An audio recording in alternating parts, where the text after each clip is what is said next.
भगवान राम ने हनुमान जी को क्यों दिया मृत्यु दंड। हनुमान जी भगवान राम के सबसे बड़े और प्रिय भक्त माने जाते हैं, लेकिन क्या आप जानते हैं कि एक समय ऐसा भी आया था जब भगवान राम ने हनुमान जी को मृत्यु दंड भी दिया था। आखिर क्या था इसके पीछे का कारण, आइए जानते हैं। एक बार सभी ब्राह्मण और विद्वान भगवान राम की सभा में उपस्थित हुए, जिसमें देव ऋषि नारद, गुरु वशिष्ठ और विश्वामित्र जैसे बड़े बड़े विद्वान वहां पर चर्चा करने के लिए इकट्ठा हुए थे कि भगवान राम का नाम उनके अस्तित्व से बड़ा है। संकट मोचन हनुमान भी इस सभा में मौजूद थे, लेकिन वह कुछ भी बोल नहीं रहे थे। चुपचाप मौन अवस्था में वह मुनिगणों की चर्चा को ध्यानपूर्वक सुन रहे थे। नारद जी का मत था कि भगवान राम का नाम स्वयं भगवान राम से भी बड़ा है और इसे साबित करने का दावा भी किया। जब चर्चा खत्म हुई तो सभी साधु संतों के जाने का वक्त हुआ। नारद जी ने चुपचाप हनुमान जी को सभी ऋषियों का सत्कार करने के लिए कहा, सिवाय विश्वामित्र के। उन्होंने हनुमान जी से कहा कि विश्वामित्र तो एक राजा हैं। जिसके बाद हनुमान जी ने बारी बारी से सभी ऋषियों का अभिनंदन किया, लेकिन जब विश्वामित्र की बारी आई तो उन्होंने जानबूझकर विश्वामित्र को अनदेखा कर दिया। अपना यह उपहास देखकर विश्वामित्र क्रोधित हो उठे। गुस्से से तमतमा रहे विश्वामित्र ने राम से हनुमान जी की इस गलती के लिए मृत्यु दंड देने का वचन ले लिया।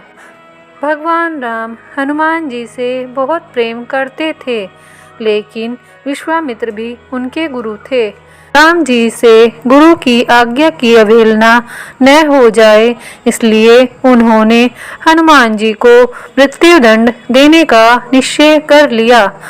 जब हनुमान जी को इस बात का पता चला कि श्री राम उन्हें मारने के लिए आ रहे हैं, तो वह कुछ भी समझ नहीं पाए कि ऐसा क्यों हो रहा है। लेकिन देव ऋषि नारद ने उन्हें राम नाम जपते रहने की सलाह दी। एक वृक्ष के नीचे बैठे हनुमान जी ने जय श्री राम का जाप करने लगे। राम धुन लगते ही वह गहरे ध्यान में लीन हो गए। भगवान राम जब उस स्थान पर पहुँचे तो हनुमान जी पर उन्होंने तीर चलाना आरंभ कर दिया, लेकिन राम नाम में लीन पवन पुत्र का एक बाल भी बांका न हो सका। जब श्री राम ने यह देखा तो वह असमंजस की स्थिति में पड़ गए और मन ही मन में विचार किया कि जो भक्त मेरा नाम जप रहा है उसका मैं तो क्या कोई भी कुछ नहीं बिगाड़ सकता। अपने तीरों को विफल होता देख भगवान राम ने कई और अस्त्र भी आजमाए, लेकिन हनुमान जी के आगे सब ही विफल हो गए।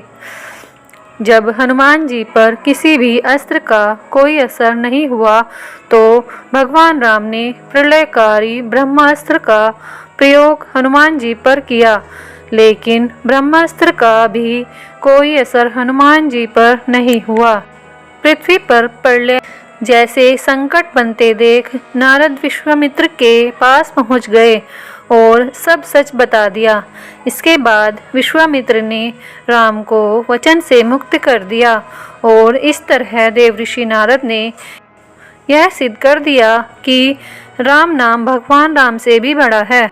तो दोस्तों, उम्मीद करती हूँ आपको ये कहानी पसंद आई होगी। इस कहानी से आपको क्या सीखने को मिला, कमेंट के माध्यम से ज़रूर बताएं। आपके किसी भी प्रश्न एवं सुझावों का स्वागत है। कृपया कहानी को शेयर करें और जुड़े रहने के लिए धन्यवाद।